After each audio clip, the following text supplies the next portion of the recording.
Pemerintah Provinsi Papua berkomitmen untuk memperbarui target penurunan emisi hingga tahun 2026 dalam dokumen Rencana Pembangunan Rendah Karbon Daerah atau RPRKD. Hal itu disampaikan oleh staf ahli Gubernur Provinsi Papua bidang kemasyarakatan dan sumber daya manusia LC Pedina dalam diseminasi dokumen RPRKD di Jayapura pada Selasa 21 Februari.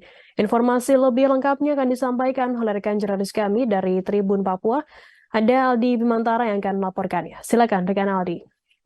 Baik, halo Firda dan juga Tribuners, selamat malam waktu Indonesia Timur. Firda dan juga Tribuners dari Kota Jayapura, Provinsi Papua, dilaporkan pemerintah Provinsi Papua berkomitmen penuh untuk memperbarui target penurunan emisi hingga tahun 2060 maksud saya 2060 mendatang dalam dokumen Rencana Pembangunan Rendah Karbon Daerah atau RPRKD.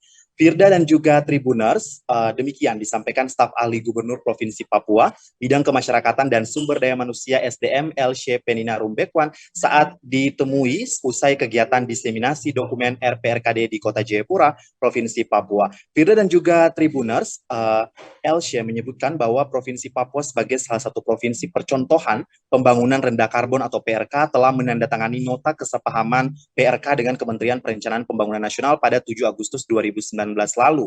LC menyebutkan bahwa Pemprov Papua sebelumnya telah memiliki dokumen PPRK yang telah ditetapkan dalam Peraturan Gubernur Papua nomor 22 tahun 2018 tentang perencanaan pembangunan rendah karbon di Provinsi Papua tahun 2018 hingga 2030.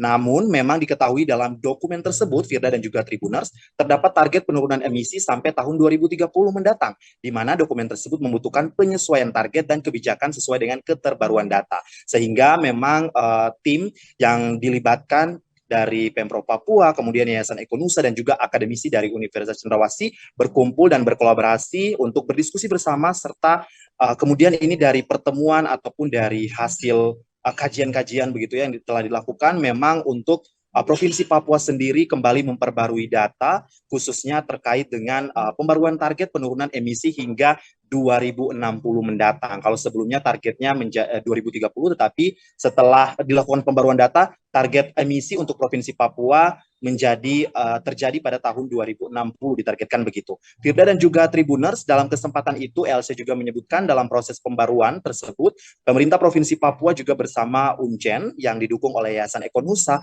telah menyelesaikan dokumen rencana pembangunan rendah karbon tersebut. Ia menyebutkan penyelesaian dokumen itu dengan menggunakan metode sistem dinamika yang lebih komprehensif dan tidak silo begitu. Dan Vira dan juga Tribuners menindaklanjuti hal tersebut, pemerintah Provinsi Papua yang didukung oleh Yayasan Ekonusa menyelenggarakan diseminasi dokumen RPRK Provinsi Papua yang telah memuat hasil-hasil keterbaruan serta target penurunan emisi dan intensitas emisi hingga 2060 mendatang. Pihaknya juga berharap dari diseminasi tersebut dapat membangun suatu kemampuan dasar dan peserta dalam merencanakan dan juga memperkirakan konsekuensi dari upaya penurunan emisi pada berbagai macam sektor pembangunan yang ada di Provinsi Papua. Selain itu, Vira dan juga Tribuners, pihaknya berharap pula dapat terbentuknya suatu pemahaman mengenai metode pengolahan data dan teknik estimasi emisi dari aktivitas emisi per sektor di Provinsi Papua. Sekedar diketahui sebagai laporan tambahan, Vira dan juga Tribuners, dalam kesempatan itu turut hadir lintas sektor terkait termasuk Bapeda Provinsi Papua, Yayasan Ekonusa, dan perwakilan akademisi dari Universitas Cendrawasih Uncen Jayapura. Dan memang seperti kita ketahui ya, Vira dan juga Tribuners, bahwa Provinsi Papua memiliki hutan yang cukup luas begitu ya, dan merupakan salah satu paru-paru dunia sehingga memang eksistensi ataupun keberadaannya ini patut dijaga ya di tengah modernisasi ataupun perkembangan zaman yang ada. Firda, mungkin demikian laporan singkat saya terkait dengan kegiatan pemerintah Provinsi Papua dalam berkomitmen penuh memperbarui target penurunan emisi hingga 2060 mendatang dalam dokumen RPRKD. Aldi Bimantara melaporkan dari Kota Jayapura, Provinsi Papua, kembali ke Firda di studio. Baik, terima kasih rekan Aldi Bimantara dari Tribun Papua atas laporan Anda. Selamat bertugas kembali. Tribuners, akan kami tampilkan berikut wawancara dari staf ahli Gubernur Provinsi Papua, bidang kemasyarakatan dan SDM LC Penina, dan juga Kepala Kantor Ekonusa Wilayah Regional Papua, Mario Saputra. Berikut liputannya untuk Anda. Ini kan kegiatan rencana pembangunan rendah karbon daerah ya. Ini kita ada perubahan untuk dari pergub sebelumnya. Memang sebelumnya sudah ada pergub, tapi ini karena ada kita melihat kita mendorong sebenarnya ada pemerintah daerah, pemerintah provinsi untuk ada perubahan karena kita lihat ada peningkatan emisi. Jadi ini kan tidak hanya di satu sektor tapi lintas sektor yang dilihat oleh yang dikaji oleh teman-teman dari UNZ ini, sehingga harapannya memang dengan dokumen ini bisa didorong ada perubahan-perubahan yang cukup mendasar sehingga